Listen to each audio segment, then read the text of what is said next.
ہمارے چینل پر نئے ہیں تو ہمارے چینل کو سبسکرائب کر لیں اور گھنٹے کے بٹن کو دبا دیں۔ شکریہ۔ کامی میاں کو جانوروں سے بڑی محبت تھی۔ انہوں نے ایک بلی پالی ہوئی تھی۔ وہ بڑی پیاری، سفید، نرم و ملائم بالوں والی بلی تھی۔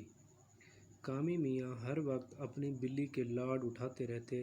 اتنی توجہ اور محبت پا کر بھی بلی تھوڑی مغرور ہو گئی تھی۔ ایک بار کامی میاں اپنے دوستوں کے ساتھ جنگل کی سیر کو گئے۔ وہاں انہیں ایک پیارا معصوم سا خرگوش مل گیا۔ بس پھر کیا تھا، کامی میاں تو تھے ہی جانوروں کے شوقین۔ وہ خرگوش کو گھر لے آئے اور بڑے پیار سے پالنے لگے۔ یہ دیکھ کر بھی بلی حسد کے مارے جل گئی۔ جب وہ کامی میاں کو خرگوش کے ساتھ کھیلتے اور پیار کرتے دیکھتی تو غصے سے اس کا خون کھول کر رہ جاتا۔ دل میں سوچتی کہ کیا اس کمبخت کا رنگ مجھ سے بھی زیادہ سفید ہے، یا اس کے بال مجھ سے زیادہ نرم و ملائم ہیں؟ نہیں، یہ تو میرے سامنے کچھ بھی نہیں۔ جب کبھی کامی میاں گھر سے باہر جاتے، بھی بلی کو تو موقع مل جاتا۔ وہ بیچارے خرگوش کو ڈرانے کے لیے خوب غراتی اور اپنے تیز ناخنوں سے اس پر حملہ کرنے کی کوشش کرتی۔ ایسے میں خرگوش کونے خدرے میں چھپ کر اپنی جان بچاتا۔ اس کا ننھا سا دل خوف سے کانپ اٹھتا۔ ایک بار سخت گرمیوں کا موسم تھا۔ تیز چلچلاتی دھوپ نے نڈھال کیا ہوا تھا۔ سب گھر والے اپنے اپنے کمروں میں دوپہر کے کھانے کے بعد سو رہے تھے۔ میاں خرگوش بھی بلی کے ڈر سے صحن میں بنی دو چھتی پر کاٹھ کباڑ میں چھپے سو رہے تھے، اور بلی صاحبہ صحن میں آرام فرما رہی تھیں۔